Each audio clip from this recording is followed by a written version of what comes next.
Alhamdulillah.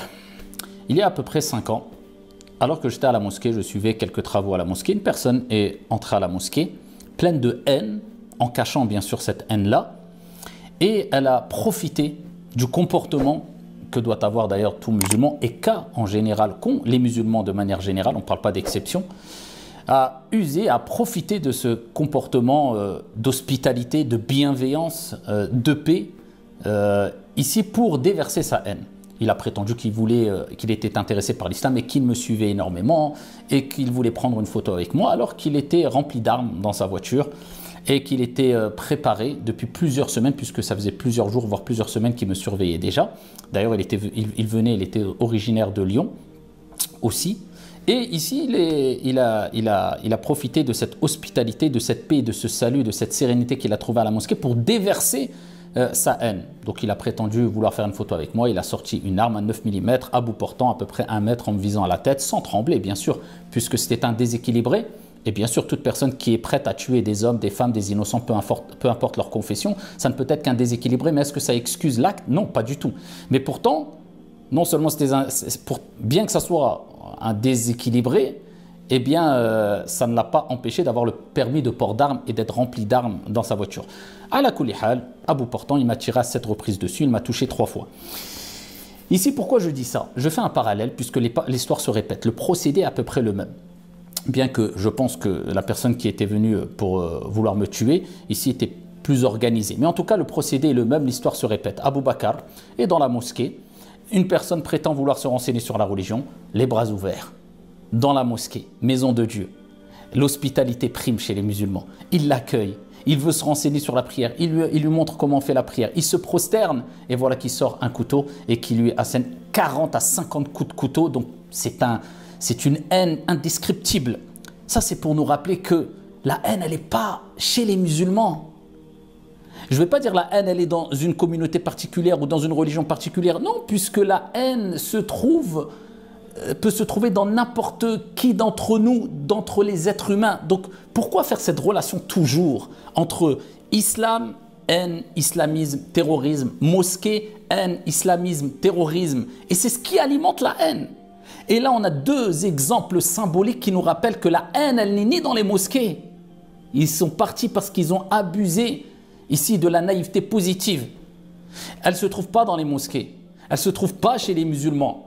Elle se trouve chez une minorité qui peut-être, qui peuvent se prétendre être musulmans ou être musulmans, comme juifs, comme chrétiens, mais on ne généralise pas en disant que la haine est chez les musulmans. On voit 2 exemples symboliques qui nous le montrent, et de plus notre prophète, Mohammed sallallahu alayhi wa sallam, quand il parle de la haine, qu'est-ce qu'il dit? Hiya al-haliqa, c'est elle qui rase la foi. La religion de l'islam, ce n'est pas la haine, et on le voit ici. Et ça, c'est le premier message que je voulais passer. Le deuxième message, la personne qui est venue pour me tuer dans la mosquée, alors que j'étais un imam, mais bon, ça a fait la une des journaux, bien sûr, mais on va en parler rapidement. Ce n'était pas pour dire, oh, quel crime odieux, quel attentat terroriste, qu'est-ce qui s'est passé? Un imam, c'est symbolique, dans une mosquée, etc. Non, non, ça n'a pas été le cas, mais moi, on va en parler rapidement. Alors, en tout cas, je ne suis pas mort. Allah subhanahu wa ta'ala ne m'a pas choisi pour faire partie des gens qui allaient mourir dans cet état-là, dans une mosquée, injustement, alors que, voilà, sans défense, sans rien du tout, agressé. Non. Ton Seigneur créé et choisi. Mais Abou Bakr a été choisi. Alors, bien sûr, c'est un acte abominable, c'est triste. Mais quand on regarde cela d'un point de vue spirituel, religieux, on dit « Bushra lahu, wa la nuzakki ala Allahi ahada, wa nahsabuhu kadhalik ». Il est mort un vendredi. Le prophète Ali sallallahu alayhi wa sallam, dans le hadith rapporté par Ahmed, il nous rappelle que celui qui meurt un vendredi, c'est une des causes, parmi les causes qui le préservera, incha'Allah ta'ala, du châtiment de la tombe. Il est mort en train de s'occuper, entretenir la maison d'Allah. Vous savez que le prophète sallallahu alayhi wa sallam, lorsqu'il a entendu qu'une femme était décédée, qu'il n'a pas prié sur elle, il a demandé où était sa tombe afin qu'il se dirige vers sa tombe pour prier sur elle. Le prophète Mohammed alayhi salatu wa sallam. Mais qui était cette femme? C'était une femme qui entretenait, selon une version, la mosquée Baytullah. Quel honneur! Il est mort prosterné. Et il est mort pendant qu'il enseignait la religion. Allahu Akbar. Innamal a'malu bil khawatim. Les actions ne valent que par leur fin. Quel sir, quel secret il avait avec Allah subhanahu wa ta'ala. Allahu a'lam. Man 'asha 'ala shay'in mata 'alayhi. Wa man mata 'ala shay'in bu'itha 'alayhi. Celui qui vit et qui a l'habitude de vivre sur une chose, sur un acte d'adoration positif, par exemple, sur une bonne, des œuvres pieuses, etc., mourra sur cette chose-là. Et celui qui meurt sur cette chose-là, sur cette habitude-là, ressuscitera auprès d'Allah subhanahu wa ta'ala dans ce même état. Hani allahu. Et Allah azza wa jalla dit وَيَتَّخِذُ مِنْكُمْ شُهَدَاءَ. Et il choisira parmi vous ash-shuhada. Il est mort dans un état de martyr, innocent. Il ne voulait de haine pour personne. Il l'a accueilli les bras ouverts. Allah l'a choisi, Allah ne m'a pas choisi. Donc en tout cas, on voit, parce que je fais un parallèle avec son histoire, parce que je dis l'histoire se répète, mais loin de moi prétendre avoir atteint le degré de piété ou de relation avec Allah subhanahu wa ta'ala, wala nuzaki ala Allahi ahada, qu'avait sûrement Abu Bakr. Allah l'a choisi, Abu Bakr, rahimahullah ta'ala, et ça c'est un grand message aussi à ceux qui ne comprennent pas qu'être au service d'Allah subhanahu wa ta'ala, au service d'Allah subhanahu wa ta'ala à travers les services et le bien qu'on apporte à la communauté, particulièrement à travers les mosquées, l'entretien des mosquées, c'est un sharaf, c'est un honneur et pas une corvée. Ça c'est un message aux responsables qui quelquefois se plaignent en disant les gens ne sont pas assez motivés, les bénévoles lâchent, ils ne durent pas dans le temps, etc. Et j'ai l'expérience, ça fait plus de 20 ans que je suis responsable de l'entretien d'une mosquée, dans une mosquée avec beaucoup de frères de qualité, masha'Allah, et que j'ai été aussi responsable pédagogique d'un corps enseignant. Je sais ce qui se passe en interne. Mais il faut comprendre une chose, quand quelqu'un ne veut pas être au service de la communauté pour satisfaire Allah subhanahu wa ta'ala dans une mosquée, ce n'est pas lui qui ne veut pas, mais Allah choisit. Allah crée et choisit. Allah choisit des personnes et ne veut pas d'autres personnes. Certaines personnes sont rapprochées des mosquées, d'autres sont éloignées des mosquées. Certaines personnes ont le cœur relié à la mosquée à travers les prières quotidiennes, d'autres non. D'autres, ils sont reliés à la mosquée non seulement avec les prières quotidiennes, mais avec le service qu'ils donnent à la communauté dans ces mosquées, car les mosquées sont les endroits les plus aimés auprès d'Allah Azza wa Jal. Et le prophète alayhi salatu wa salam a dit Ahabbun nas ila Allah Azza wa Jal anfa'uhum linnas. Les personnes les plus aimées auprès d'Allah Azza wa Jal, ce sont ceux qui sont les plus utiles auprès d'Allah subhanahu wa ta'ala. Rahimahullahu rahmatan wasi'a. Je ne sais pas quelle relation il avait secrète avec Allah subhanahu wa ta'ala, walakin rahimahullahu rahmatan wasi'a wa nas'alullaha lahu al-firdaus. Et on demande à Allah subhanahu wa ta'ala de lui accorder al-firdaus. La troisième des choses, c'est que j'entends le désarroi de beaucoup de musulmans à travers ce qui m'est arrivé à l'époque, puisqu'il y a eu quelque part un certain silence assourdissant, exaspérant quelquefois, venant d'ici et là. Je ne rentre pas dans les détails, je ne veux pas mettre en avant ma propre personne, mais prenez l'habitude de ne pas attendre la reconnaissance des gens, ou qu'on compatisse avec vous forcément sur les plateaux TV. Vous allez gagner quoi à cela? Alors, je ne généralise pas. Je ne dis pas que personne ne compatit avec la communauté musulmane, que tous les journalistes en ont rien à faire, etc. Mais, une grande majorité, on l'a très bien vu, on le sait, on appelle un chat et on ne va pas se voiler la face. Ils en ont strictement rien à cirer, pour rester poli, strictement rien à faire. Je me souviens quand il m'est arrivé ce qui m'est arrivé, non seulement on n'a pas compati avec moi, et d'ailleurs vous avez vu, j'en ai à peine parlé, hein, mais en tout cas, non seulement on n'a pas compati avec moi, mais on m'a même fait passer pour je ne sais qui. Oh, c'était l'imam qui avait dit ça, presque au bien fait pour lui, alors que j'étais encore sur mon lit d'hôpital et j'avais encore 3 balles dans le corps qu'on ne m'avait pas retiré. Rien à faire. Donc on voit que beaucoup ne respectent pas, je ne généralise pas encore. Beaucoup n'ont plus ce respect, n'ont plus cette compassion, ils n'en ont rien à faire. Mais pourquoi? Il ne faut pas jouer les victimes et pleurer et continuer à mendier quelque part une forme de respect de certains, encore une fois je ne généralise pas, ou de compassion. Non, le respect se gagne. Le respect se gagne. Et quand tu apprendras à te respecter toi-même à travers ta relation saine et ta compréhension saine de la religion et ta relation saine envers ton Seigneur, tu pourras enseigner le respect et respecter les gens. Et à ce moment-là, tu seras respecté. Mais on a brûlé les étapes, qu'on le veuille ou non.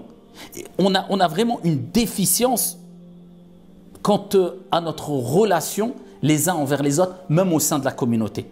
On voit très bien qu'il y a beaucoup d'irrespect entre nous, les musulmans. Des musulmans qui insultent les autres musulmans, des musulmans qui insultent même les savants, les porteurs de foi, les porteurs Enfin, porteurs de foi, tous les musulmans sont porteurs de foi. Les porteurs de science islamique, non pas parce qu'il s'appelle Mohammed et Karim, mais au moins respecte-le parce qu'il transmet la religion. C'est un savant, c'est un prêcheur, c'est un imam. Eh bien, on voit maintenant même des faussaires, certains qui sont dans la perversité, insulter les imams et les gens les applaudissent. Après, on veut qu'on nous respecte, ou des gens qui ne font pas partie de la communauté musulmane nous respectent, ou on s'étonne, plutôt pour être précis, que certains ne faisant pas partie de la communauté musulmane ne nous respectent pas. Mais subhanallah, inna Allah la yughayyiru ma biqawmin hatta yughayyiru ma bi anfusihim. Allah ne change pas l'état d'un peuple tant que le peuple ne change pas son propre état. Regardez la relation qu'il y a entre nous. Alors attention, je ne dis pas qu'il ne faut pas condamner s'il y a un acte blâmable qui est accompli même par un porteur de science, un imam ou un prêcheur. Il faut le condamner parce que les imams et les prêcheurs doivent être des références. Ils ne sont pas infaillibles. On ne cherche pas leurs défauts de jour comme de nuit, mais ils doivent être des références, ils doivent être plus exemplaires que les autres normalement et porter une certaine moro'a et une certaine haïba, charisme qu'ils doivent maintenir parce que ça va influencer quant à la relation qu'ils auront avec les fidèles et avec les gens et avec les élèves, etc. Donc quand il y a un mal, il faut le condamner, mais de généraliser.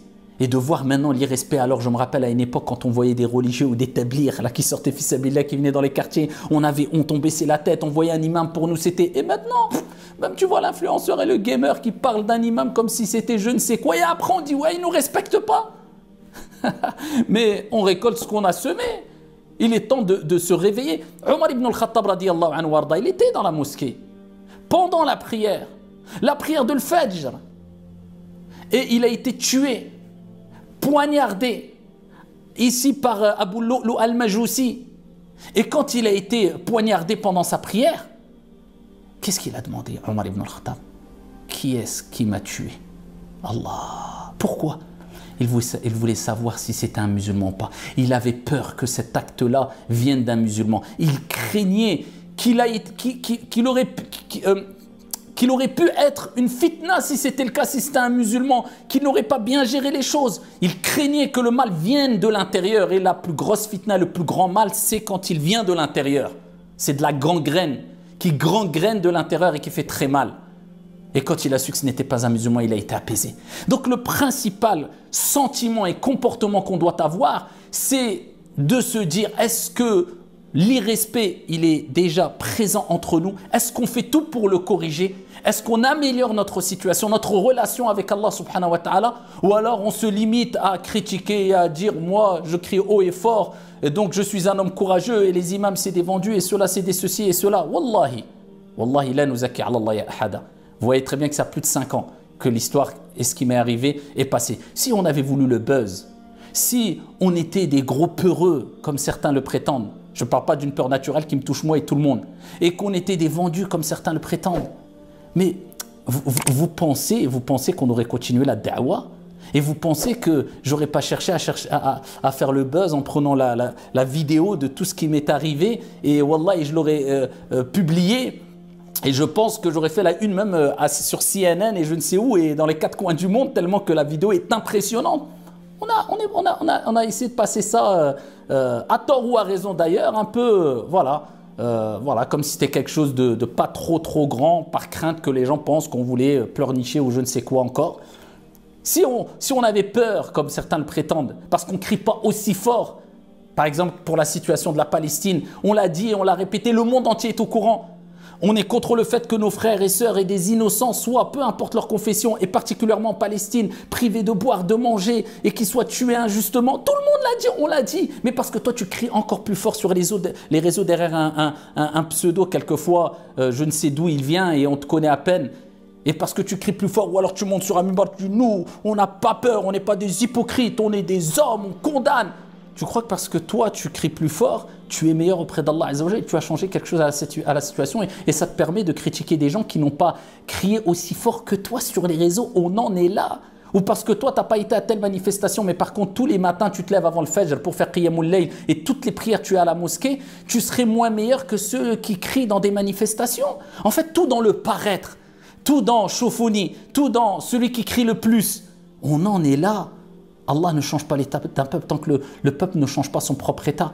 Je ne suis pas en train de critiquer forcément une réaction plutôt que l'autre, mais c'est un constat qui mériterait de parler et de développer pendant des heures.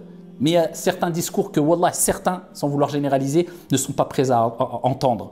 Faire la une des journaux, un président qui a parlé, toi, des menaces terroristes, des menaces d'extrême droite qui sont passées sous silence, qui m'ont touché avant, maintenant, après, et tout cela, et on est encore en train de monter sur le mimbar. Pendant des années, on habitait dans la même maison, après la tentative ici d'assassinat, etc. Après, on vient nous donner des leçons de morale, ouh, mais ils ont peur. Ah, c'est au pied du mur qu'on voit le maçon, c'est comme ça qu'on dit. Pas de leçons de morale à recevoir de certains. On n'est pas là pour faire de la publicité gratuite ou pour sortir, voilà, brandir je suis. Wallahi, cette histoire qui est arrivée à Abu Bakr et avant à moi, c'est symbolique et c'est plein de leçons. Il faut qu'on en tire les leçons. La communauté musulmane, avant tout, doit être soudée. La communauté musulmane doit prendre conscience que c'est Allah qui choisit et que être au service d'Allah, ce n'est pas une corvée, c'est un honneur. La communauté musulmane doit comprendre qu'elle doit gagner le respect en respectant et en se respectant, pas en pleurnichant. Et qu'on cherche la satisfaction d'Allah avant la satisfaction de certains sur des plateaux ou je ne sais quoi. Et que la communauté musulmane, et quand la communauté musulmane aura compris que la réforme générale et l'amélioration de la communauté de manière générale passe par la réforme individuelle, quand on aura compris tout ça, wallahi, notre situation s'améliorera, mais beaucoup plus rapidement que ce qu'on pense. Mais malheureusement, on est tout dans la précipitation, dans les réactions émotives. Et quelquefois, dans la réaction émotive, certains font n'importe quoi. Et comme j'ai dit précédemment, parce que certains, même s'ils sont connus pour leur perversion, pour être influenceurs, à appeler à je ne sais quoi, mais dès qu'ils disent la Palestine, oh, tout le monde les applaudit, ils disent eux, c'est les hommes. Et les autres qui appellent à la réforme et l'éducation de l'âme sont des vendus. On n'a rien compris. C'est ça la aqida, on n'a pas compris que c'est à cause quelquefois des gens qui appellent à la débauche, qui la communauté musulmane est où elle est, puisque c'est la conséquence des péchés. Mais malheureusement, les réactions émotives. Et Sadaqa Jalla wa Ala, il et certes Allah a dit vrai quand il dit قُلْ هَلْ نُنَبِّئُكُمْ بِالْأَخْسَرِينَ أَعْمَالًا الَّذِينَ ضَلَّ سَعْيُهُمْ فِي الْحَيَاةِ الدُّنْيَا وَهُمْ يَحْسَبُونَ أَنَّهُمْ يُحْسِنُونَ صُنْعًا. Voulez-vous qu'on nous informions concernant les personnes les plus grands perdants en œuvre? Ce sont ceux dont les actions se sont égarées ici-bas, sont partis dans le vent alors qu'ils pensaient bien faire. Sache que chaque action, on te demandera deux choses au jour de la résurrection. Lima wa kaifa. Pourquoi et comment? Pourquoi tu l'as fait? Ton intention. Et comment est-ce qu'elle est conforme à tes passions, à tes réactions émotives? Tu attises peut-être plus la haine qu'autre chose, ou bien à l'héritage prophétique. Qu'Allah subhanahu wa ta'ala nous préserve, qu'Allah subhanahu wa ta'ala vous préserve, qu'Allah tabaraka wa ta'ala accorde les plus hauts degrés du paradis à notre frère Abu Bakr, rahimahullah wa rahmatan wasi'a, qu'Allah azza wa jal apaise la douleur et la tristesse de sa famille. Qu'Allah subhanahu wa ta'ala nous réunisse avec lui et le prophète Mohammed alayhi afdalus salatu wa askat taslim dans son vaste paradis. Qu'Allah nous préserve de la haine, d'agir avec haine et du mal des haineux. Amin. Wallahu a'lam walhamdulillah.